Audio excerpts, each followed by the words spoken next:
Hey guys, welcome back. So garlic is one of the easiest crops to grow until it isn't. Over the years, I've made every single one of these mistakes myself, so I'm sharing them with you today so you don't have to learn the hard way. Here are 6 common garlic planting mistakes and how to avoid them. Before we start, hi guys, my name is Marsha and I'm the Black Thumb Gardener. I live in Ontario, Canada, USDA Zone 5B, and welcome to my fall garden. If you're new here, I'd love for you to subscribe, and if you're returning, welcome back, and thank you so much for supporting my channel. Now let's get started.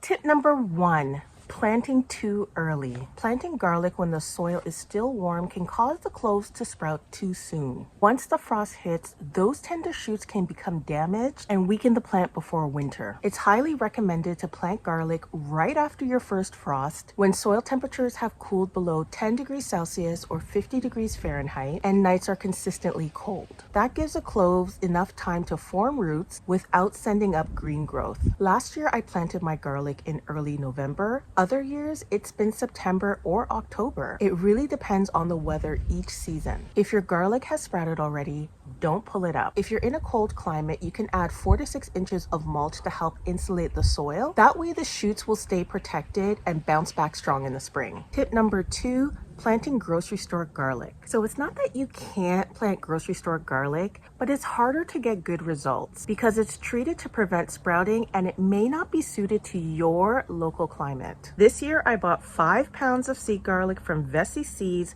a supplier I've used before and had great success with. But I also know gardeners who buy their garlic from local farms, and that works really well too, especially if it's already adapted to your area. The key is to start with healthy, untreated seed garlic from a trusted source. Number 3, skipping the mulch. Garlic really benefits from mulch over the winter. Without it, the soil freezes and thaws, which can push the cloves out of the ground and stress the plants. Mulch also helps to suppress weeds in the spring, and I have tons of weeds in my garden, and trust me, it really works. Each year, I shred leaves from my own trees. They're free, they break down beautifully, and they keep the soil protected. In cold zones, aim for 3 to 6 inches of mulch. In warmer zones, a lighter layer works well to retain moisture and block weeds. Number 4, planting in waterlogged soil. Garlic hates soggy conditions. I planted garlic in this 3-foot raised bed behind me last year, and many of the bulbs ended up soggy because it took so long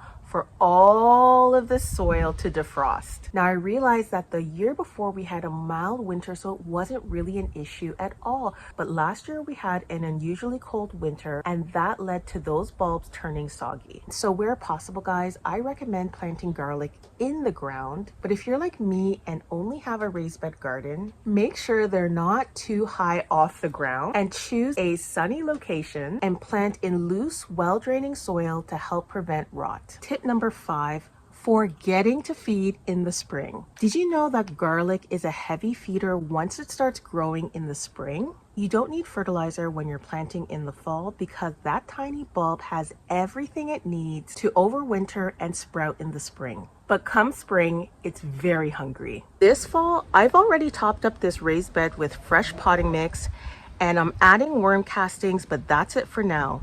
In spring, I'll feed with compost and a granular fertilizer to give the bulbs the boost they need to size up. Number 6, planting too shallow or too deep. A good rule is to plant your cloves about 3 times their width deep.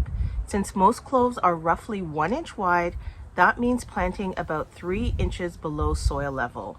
Planting too shallow can expose cloves to winter freeze, while planting too deep can delay growth into spring. Avoid these mistakes and your garlic will reward you with big, healthy bulbs next summer. Thank you guys for watching. Don't forget to like, comment, and subscribe, and I'll see you in the next one.